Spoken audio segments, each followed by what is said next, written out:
I faced many challenges before the Breathe for Change program came into my life. The balance between work and home was probably the biggest, and not knowing how to effectively manage my own stress, and that would come into the classroom. And I believe I didn't have as much patience before the program as I do now with my students. The biggest transformation that I've had since completing the trainings has been my development as a leader, the confidence that I have in myself, the ability to step into that stretch zone, and also the empathy that I've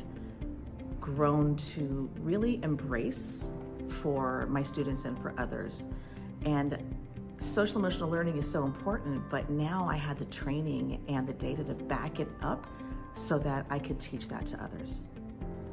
Breathe for Change has impacted me in so many ways, but first and foremost in how I show up for my family, for my students, for their families, how I build relationships with others and community in my classroom, the tools that I'm able to teach my students so that they can become wellness ambassadors like I've become, and being able to pay it forward for others and teaching my students to pay it forward so that we continue to build that ripple effect with that one little pebble that just spreads kindness and love to others. The ways I've brought Breathe for Change into my school community, first and foremost, being loud and proud of what I've learned and what I do, teaching these SELS strategies in my classroom daily to my students. That's been a big impact because as they leave me and move up into the grade levels, they continue to show those qualities to others. I've also taught mindfulness and yoga classes to staff and teachers, as well as older students. And I will at times lead mindfulness moments in staff meetings and to the school. A real standout moment for me